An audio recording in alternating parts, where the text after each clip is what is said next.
Miss Ronda Marie Ramsey for being here with me today to participate in this I Do Affirm interview. I really appreciate everything that you're doing here. So we're going to go ahead and get started. Do you want me to refer to you as Ronda or you want me to refer to you as Angel throughout our interview? And listen, whatever comes to your mind, because if they call me Angel, I'm going to answer. If they say Rhonda, I'm going to answer. Okay, so yes, whatever makes you comfortable, be great. Awesome. Well, I will just make sure I won't call you out your name.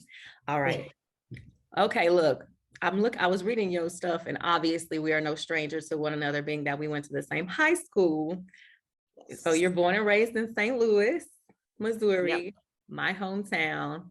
As I was reading through your background sheet, I was like, okay, Jessica, when you're conducting this interview, please resist the urge to break out in a Nelly song. There were so many running through my head, but I'm like, please do not embarrass yourself and break out in no Nelly song on this interview. It was very hard. So I'm looking through Hey, Nelly did some good things for St. Louis. We continue to do good things. So I was looking through some of the things that you submitted for your mini bio, and I was like, some of the things that I knew you in high school. You were very popular. You were very sweet. Everybody loved you. All the kids loved you, no matter what ethnicity, no matter what background, all the teachers loved you. And I can see from social media still to this day, and it's been nearly 20 years. I know we're giving our age a little bit, even though we look good because we don't crack. Come on, you know what to do. They still love you. You're still reaching back to the school. So the first thing I noticed that you put was that you graduated homecoming queen. So I know that I was originally class of 2004, but I graduated a year early. So you did graduate in 2004, right? 5. Oh, 2005. Okay, yeah. So you were a little bit, younger than I was. So I wasn't there when this happened. But I was like, you know what? That did not surprise me, even though in that time, Eureka, the high school that we both graduated from, was 80-something% white, right? Still is. Exactly. Yeah. 80-something% white. Probably, yeah. So yeah. I thought that was, as we talk about the affirmation amazing today, which clearly you are, I thought that was an amazing accomplishment. That was phenomenal for you, a young Black girl in the early 2000s to be the homecoming queen of a high school that's nearly 90% white.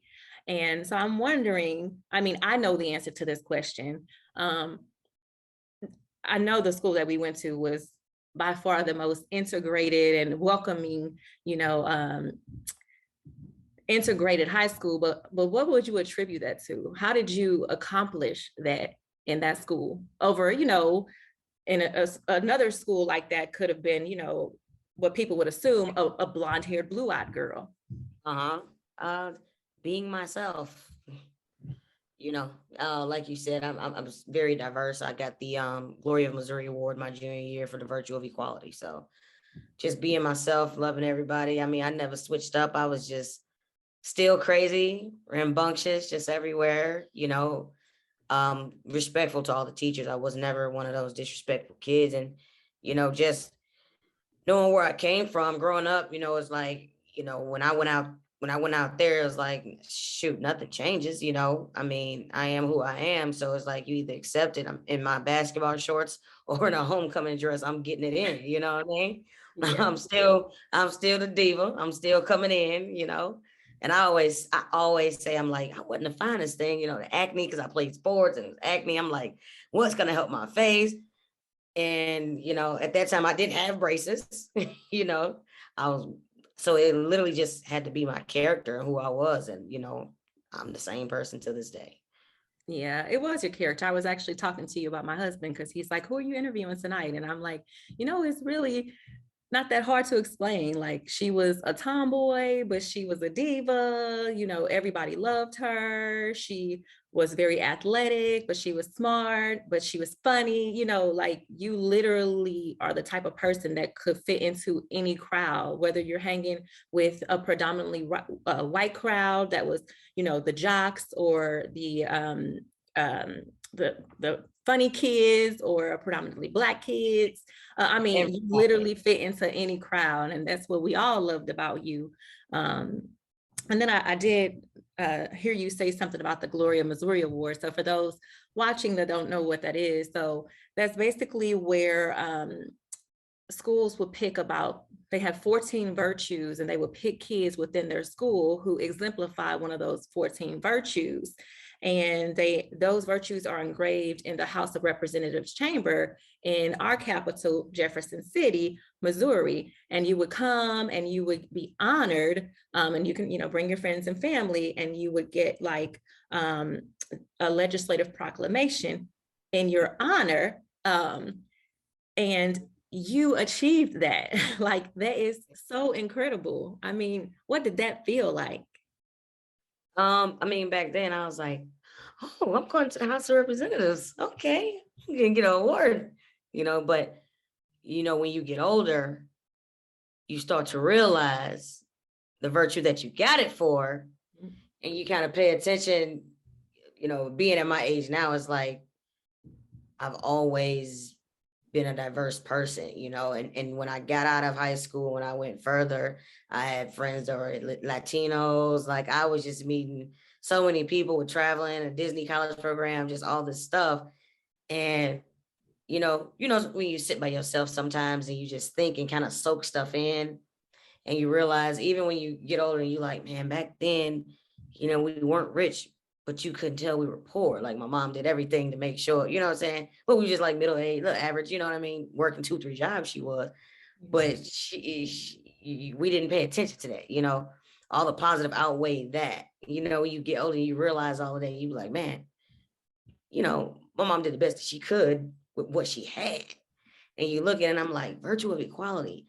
That's what I'm about to this day right now. Even in a classroom when I'm teaching kids, they all get treated the same, whether they from Afghanistan, Africa, they Black, they white, whatever, and I'm like, man, I've always been just about I just love everybody. You know what I mean?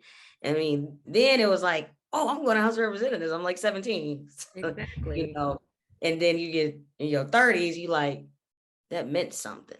Right. Yeah, especially for us. I mean, a lot of people with our skin color at that age are not normally coming into a government building unless it's for something either, negative, like maybe a court, maybe for some sort of assistance, not for something good of that nature at that young age. So, I mean, that's really awesome. And then I read a little bit more about the award, and it said, it was given to people who they recognized at an early age were going to be positive citizens, someone who would be a positive role model to others in their future. And then I'm like, okay, well, here we are now with you and your angels online, because you got to put the in there, your initiative.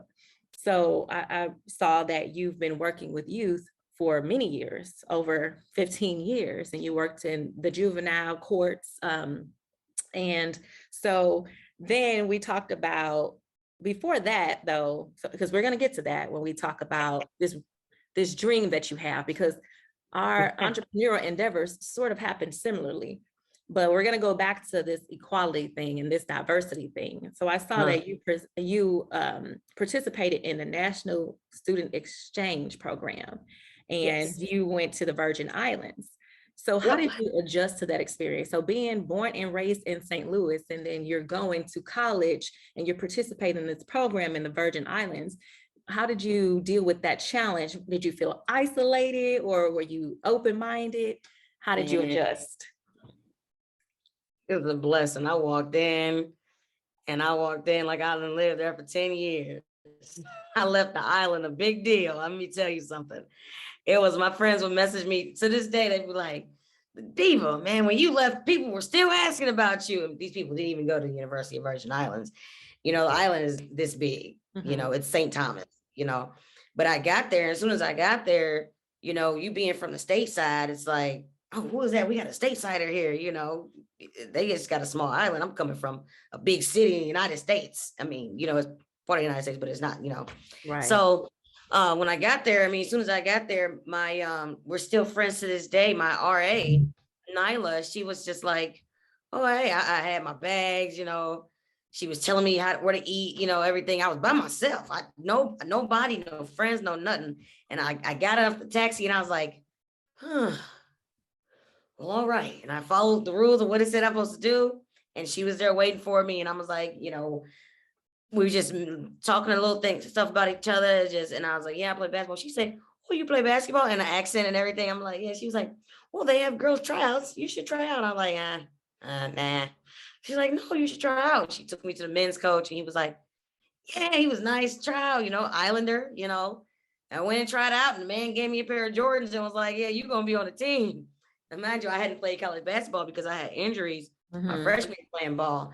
And then I just went to doing intramurals and everything at Missouri State. And so, shoot, I started playing basketball with that. Of course, you meet the basketball team and everybody else. And then it just goes up from there. And you're in Puerto Rico every other weekend. And I mean, shoot, it was just, and then you go kick it on the island, you from the States, and I was never shy. Wow. I mean, they Black just like I am, Yeah. The minority in the islands is white people. So big time. Wow. So, but when they live there, they have the same accent as those that lived from there too, because they've lived there so long, people retire there, they do all of that. So, I mean, it's just super unique and people get along. You don't see a lot of hate, it's just like everybody on the same thing. It's a small island, everybody just surviving, you got celebrities, whoever out there, you got yachts coming in. Man, I was just living. I was just being myself. I was on $1 million yachts. I'm just people coming in from Europe and everything else, just coming, settling in the islands, going on 6-month tours. I was just myself. Wow. I was never scared of nothing. Wow, that sounds like an amazing experience. It was fun. It was fun. I was on the island. I was there for Carnival. Shoot.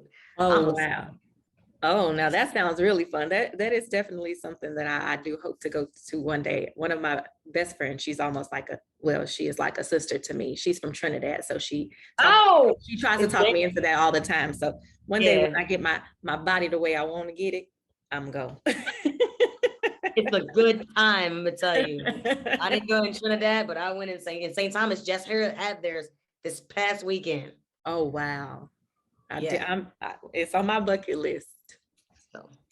So we talked about how your venture started. And so I'm reading what you wrote, and I'm like, it started very similarly to mine. So mine started with the idea in the shower, right? So I wanted to open a catering company, but here where I live in Virginia, I live in the DMV area, not too far from DC, but it's Northeast Virginia. I wanted to do a catering company, but they don't allow you to do that in your home. You have to use like a commercial kitchen. So I'm like in the shower one day and I'm like talking to God. I'm like, I'm about to retire from the Army actually next year. So I'm like, tell me what you want me to do. What am I good at? What would I be good at when I get out of the Army? And it came to me there. So I read yours and it said that yours came to you in your sleep. And literally, it sounds like you just took that thought in your sleep and just ran with it, similar to what I did in the shower. So talk me through how your idea for the Angels Online came to basically from being a thought in your sleep to literally a full-fledged LLC plus podcast. And you just wrapped up season 1. So you've been doing a dang thing. I got up out of my sleep and I was like, I called my friend Sean, one of my best friends, and I said, Sean, I got it, Sean. I know what I'm gonna do. And then I was just going so fast. I'm like, that's why you just gave me Kevin Hart vibes. Like a comedian coming out of you. I know I'm gonna do, man. I said, all these kids, they need somebody. And before they get in the system, I've been dealing with kids, and it seemed like, all these people talking to them, the psych department, all these people, but nobody understands what they went through. Mm. So I came to Texas and I changed my dorm because I started being real with these kids. I said, man, don't nobody understand what these kids talking about? They go, yeah, we can help you do this. But do y'all understand where the problem started at? These kids got more issues than the norm, you know, and they're manipulative if they know that you don't know what they talking about, if you don't know how they lived or what they went through, they gonna get you. So I'm thinking, I'm like, I can work with adults. How can I reach them before they hit that? I said, if you've been through it, a kid is more likely to be able to relate to you. They don't give a freak about your degree because they don't have it. They don't understand that. They don't know. Yeah. But if I say, man, how many of y'all slept on the floor before? You know, a simple activity, and let them, if it's yes, go over here. If it's no, go over here. I mean, how many of y'all went hungry? I mean, how many of y'all got y'all daddy at home? You know, okay. How many of y'all might live in a city? You know, how many of y'all heard gunshots? How many of y'all been, you know, these questions, and you look at it, but when you do it and you get everybody involved and you have that rapport with them, they're more likely to open up. So then they move, and it's like, ain't no need to be embarrassed because look at y'all.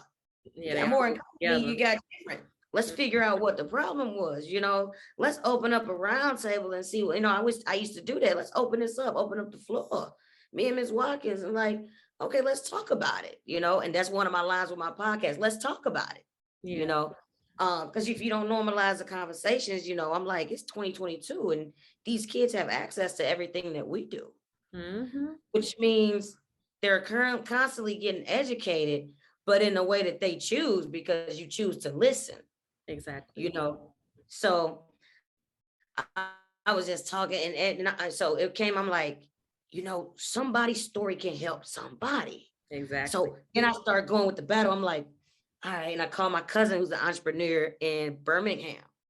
And he's like, all right, Angel, I'll do your logo for free. We gonna, it's a family thing. We gonna get something popping. We gonna do this. And he was like, okay, you get your LLC. And I was like, should we do, I said, maybe you should do Angel Online because I am Angel. But then I was like, but my guess, if I have people, you know, what I'm dealing with, somebody could be somebody's angel. So we gonna call it the angels because everybody's somebody angel. And I start using examples. How many times I walked in Walmart and somebody looked like they're having a bad day. And I was like, how you doing? Hey, you have a good day. I appreciate you.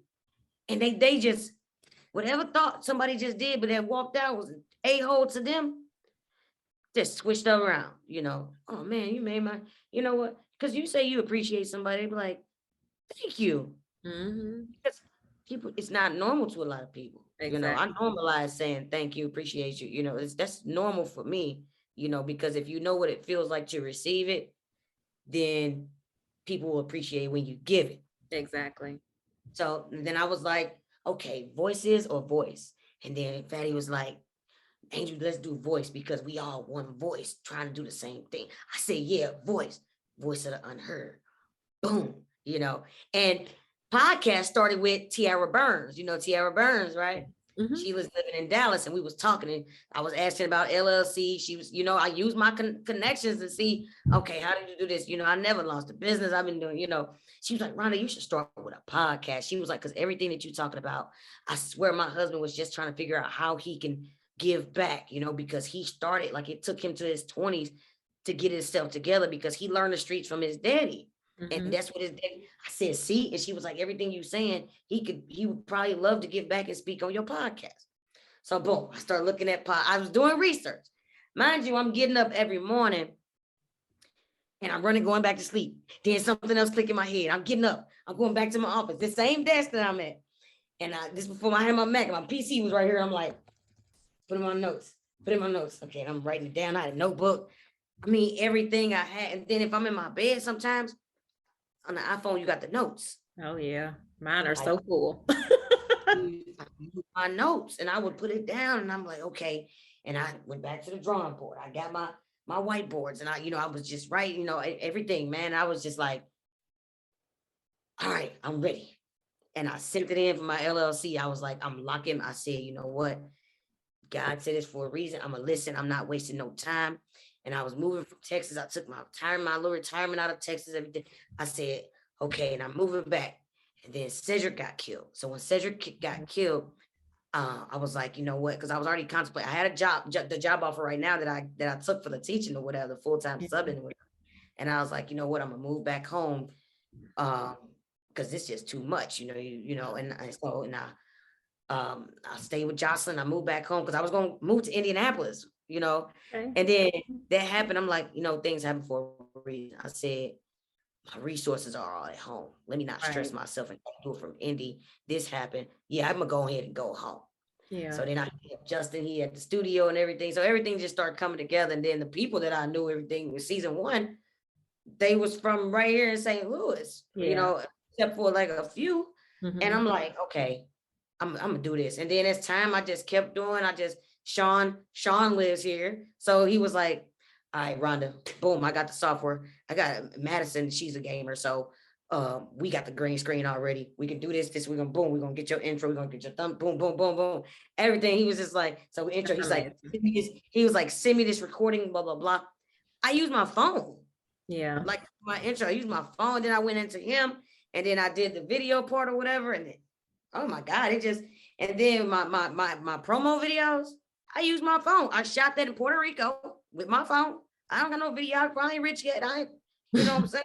Yet. You know what to say? That's I'm right. like, you gotta use what It's you the got to get universe. what you want. You know what I'm That's saying? right. What you said on Players Club, use what you got to get what you want. So I said I got to do it. Somebody said, hey, if I don't do it, somebody else gonna do it. And it's my time, I'm gonna do it. So I was just doing it, man, and I never stopped because I'm like, once you start, you can't stop. I done paid Yeah, my money. that's true. You That's got to keep the momentum up. now I gotta keep doing this, so Yeah. and every week I was getting in the studio, and after the first time, I just got real comfortable, you know what I'm saying? Because Yeah.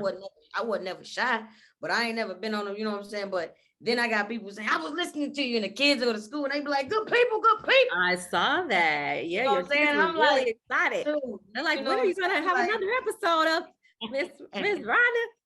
Miss Ramsey? You kids, man. So those are my affirmations right there. That That's you got right. to give people what they want. They coming in.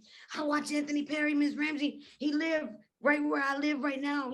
Stuff like that. Remember his name. That's You really know, awesome. I'm 14 minutes in. Another young lady, Miss Ramsey. I was looking you up because I was at home, but I wouldn't get up till I stopped watch till I finished that episode. And that was just episode 1. You know what I mean? And so then. That's really good, especially something that captures the mind and the attention of the kids, something that they can relate to, especially a podcast that's educational and inspiring and empowering to young kids. And I don't see that too much. For kids, a lot of people, they just launch podcasts. You know what I'm saying? Yeah. But mine is focus on juvenile awareness. And juvenile awareness meaning I need people to recognize these juveniles. Yeah. Become aware of these kids. Exactly. They tired of babysitting 5 kids at home. They complain about it. But see, now they got Angel, the Angel's online, and so they open up. You know what I'm saying? They like, somebody listen to us. It's called Voice of the Unheard. Yeah. Babies ain't being heard. Somebody better listen, you know what I'm saying? Because I give a platform to people who wouldn't normally be heard. Exactly. A lot of times you watch these shows and stuff, and let's take Jada Pinkett, Red Table Talk. She got celebrities and stuff on there. Same stuff those celebrities going through, somebody next door to you going through. Exactly. But if you give them the ability to talk about it and get them a platform, it might make them better. It's like lift a weight off their shoulder because somebody's listening. Exactly. Everybody want to be heard. Exactly. Yep. If you talk to me right now, and I was looking over here doing something else, you're gonna be like, damn, that's rude, right? Right. We all want to be heard. Yeah. If I'm calling my mama and she ain't answering, Mama, why are you not answering the phone? Exactly. We want to be heard. Yep. I just went deeper with it. Exactly. You gotta do that, and that's why it's the Angels Online, Voice of the Unheard. I love that. They won't. So I have a question for you then. It's a random question. So for all of my interviews, I'm going to ask just a random question. For yours, it's going to be a little bit related to the youth. So if you could save the youth from one thing, because I know you've been dealing with them for a long time. You've been dealing with them in the probation and parole and all that stuff as well. If you could save them from one thing that you've dealt with them for a long time, what would that one thing be? Generational curses. What we may call generational curses. Yeah. Because if you think about it, it saved them from a lot of things. That just sums it up. That's really good. Because if a kid sees it, then they're gonna start doing it, because they feel like that's the norm. Yep. Like I just talked to a young lady who opened up about being sexually molested.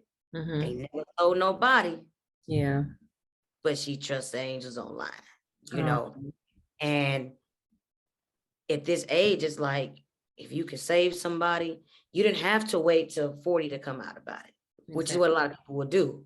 Yeah. 35, 40, 55. And since they carry that burden and they never come out about it, it affects their relationships, how they move, the decisions that they make, all of that. When you're dealing, if you break the curse of, stay in a child's place. Oh my goodness. Stay in a child's place, but you send me to school to learn, and I'm learning, and I'm supposed to utilize what I learned, and then you shut it down. So now you take a child's confidence from them. Yes. That somebody that you send to educate them is building. It's like going to therapy. If you're sending your child to therapy and you're not participating, that means when they go home, you still stuck in where you were that they're trying to get away from. And so you're messing up our progress. Exactly. Because you're stopping them from coping or doing whatever they're working on doing. It's like having a brick wall in front of you, Oh, I seen Jessica today, and then you get home and it's like, I don't care about none of that. Go clean your room. Hey, I need you to come and watch these kids. I need you to. Yes. Now my mind is my frontal lobe. I'm losing it. Like or they trying to explain to you what happened, and then they get emotional, and you like, stop that crying. Like, I'm trying to express my emotions, and now you're telling me not to be expressive. So I'm going to show you. I mean, this right here. These are letters from kids. Oh, over 100 letters from kids, what they would like to hear on the podcast. Like that's what I do right here. Like, and some this stuff is like so deep, and it's like, oh, this is middle school. Problems didn't start in high school. They started prior to that. Exactly. But they finally have somebody. They're like, thank you for listening to me. Now I feel heard. Yeah. That's what one of them said. Awesome. Like, so I mean, you got to get the people what they want. Oh, that is so awesome what you're doing. The kid said, no, because they're not a part of NATO and this and this and this. I turned around and said, John, did you know that, or did you just learn it from TV? He said, I learned it from TV. He was talking about the war. Yeah. When it first started. And in my mind, it clicked. I said, people better normalize conversations with these kids. They have access to what we do. So if you normalize conversation, you might as well teach them how to advocate for themselves and how to be respectful and how to address their problems respectfully. You could check somebody professionally. Exactly. They sometimes they be like, we can't say that, Ms. Ramsey, because we gonna get in trouble. I said, you can respectfully say that. If there's a problem, you can tell them that Ms. Ramsey told you to say that. Yeah. Because you know what I'm saying? A lot of people think just because you're a teacher, you're exempt from wrong. Right. They come in with their emotions and their problems too, and they take it out on students sometimes. Or they still have their beliefs and their perspectives. Just like people in the corporate world, when George Floyd and all this stuff happened, and you hear all this stuff, and then people start getting fired from their jobs. It's like, wait a minute, and the true side come out of people. Yeah. All they did was got a degree, got that certification and became a teacher. They want to know about science. They know about science, but outside of science, it's a whole different world behind that. Oh yeah, absolutely. A lot of times they don't get in there. They think about just science, but you also got to think about the circumstances of all these kids that you have. When you become a teacher, you're dealing with, if you got 100 students, you're dealing with 100 personalities, 100 different problems at home, 100. You're dealing with all types of trauma. Yeah. Because 8 of them kids probably been molested. Yeah. Maybe 9. Some of them going through divorce. Some of them hungry. Some of them had to switch from this house to this house. And I say that because that's what I read. That's what I got right here. This ain't a lie. This is people's feelings that they poured out. Exactly. So season 2 is dedicated to the youth of Busch Middle School of Character. Oh. It's dedicated to these topics come from them. Wow. Well, I'm definitely going to be looking out for it. And I know everybody who's going to be watching this interview, y'all better be tuning in. So you just gave us a lot of advice, but I'm going to ask you the question anyways. What advice would you give someone, adults or children, who is struggling with wanting to feel amazing, but not knowing how to find that within themselves or around them?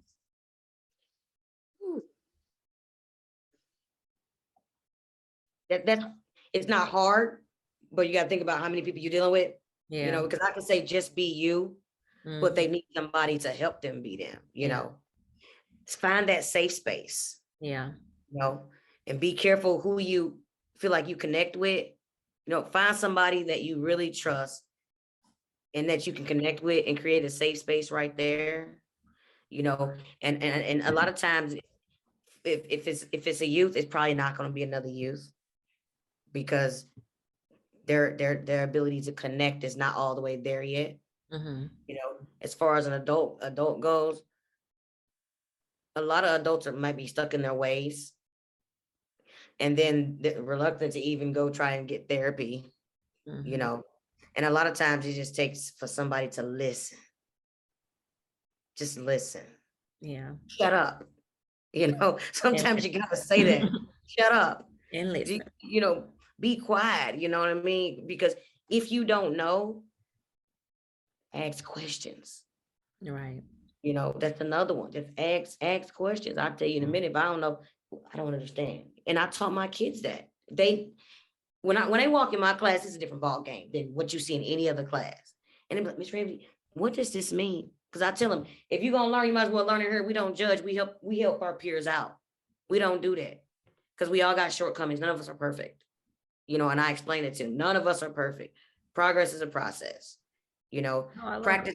I tell them practice makes permanent because nobody's perfect. You know, if I practice with my left hand, I ain't gonna forget how to use that left hand in basketball. You know what I mean? If I practice writing my name in that cursive, I ain't gonna forget how to write my name. You know why? Because I've been practicing. You know what I'm saying? That's instilled in me. You know, it's just, and for kids, it's gonna be different, and for adults, it's gonna be different. Adults need to put the pride to the side and kind of listen. You know, expand your minds. You know, a kid is just still a kid. They can't really expand their minds too much. They can try, you know, but they're still growing and they're still developing. So experience is very important for them.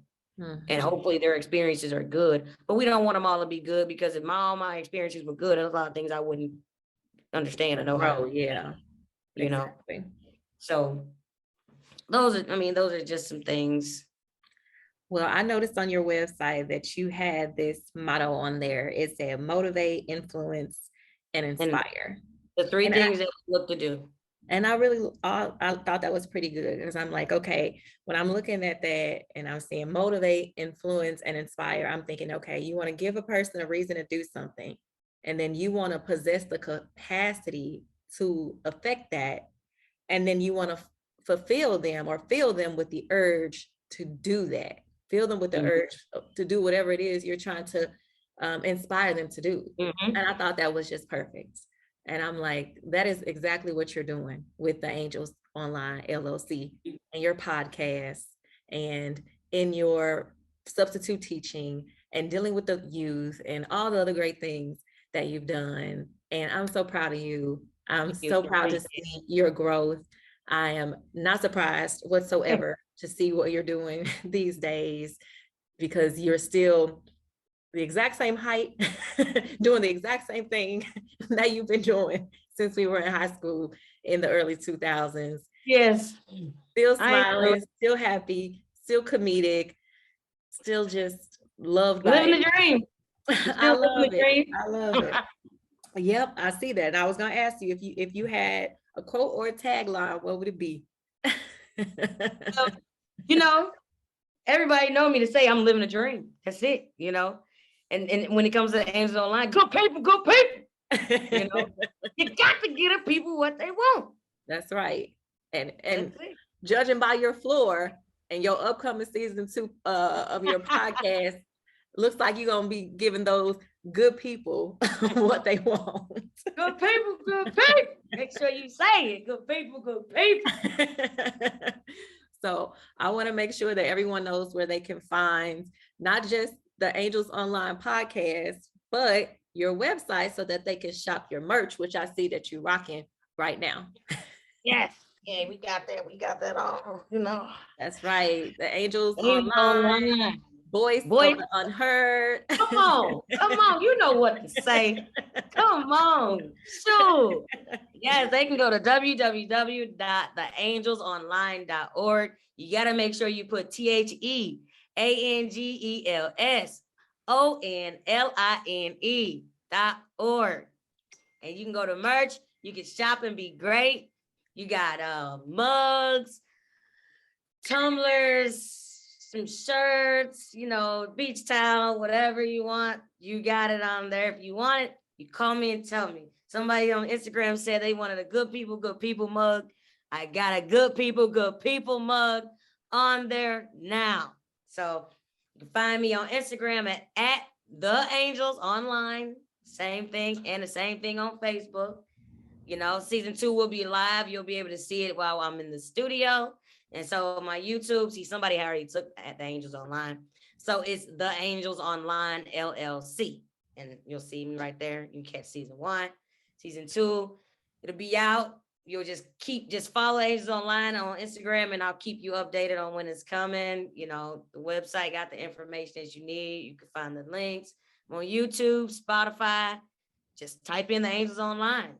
Apple Podcasts, Google Podcasts, wherever you listen, you're going to find the Angels Online, voice of the unheard. Just look for this logo. Oh, well, thank you so much for talking with me this evening, Ronda, aka Angel, aka Diva, aka Good People. Good people, you know what to say. Thank you for having me. I appreciate you for acknowledging and seeing and even having the information about me that you have. Thank you for sharing it. Thank you for giving me a platform with you, with affirmations, and mine was amazing. Thank you. That's right. And you are amazing, and keep doing amazing things and keep on promoting positive and inspiring progress in our youth, because if you are doing that, you're going to make them better citizens, better adults, better parents, better professionals, and you're just going to be making our world a better place. So thank you so much, and take care, and we will keep checking in on you. Okay. Thank you. Be great. Right. You too. Bye. Bye.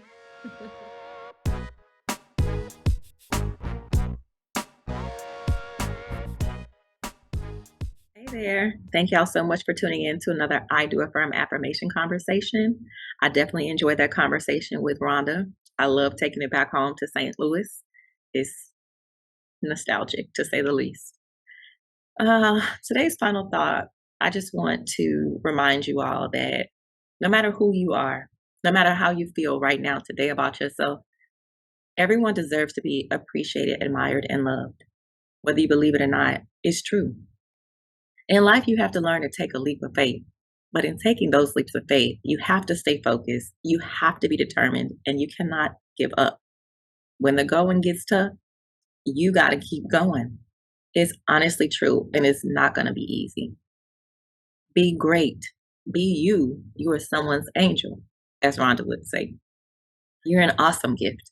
You're like the type of gift that a kid opens on Christmas Day, and they're just so excited and they love it. And their parents are the best parents ever, even though maybe yesterday they weren't because they didn't let them open gifts early. You're that amazing. Realize that. Embrace that. No matter who you are, we all go through things. It's called life. But you want to become the type of person who motivates, influences, and inspires others based on the things that you've gone through and the growth that you've made. You might not even realize it, but you've made an impact in someone's life already, a huge one. There's someone out there that you've done something for that they can't even describe or put into words. Take a second and think about that. That's how amazing you are. And like Ronda would say, good people, continue to live the dream. Whatever that dream is for you, you are amazing and you can do it. Take care.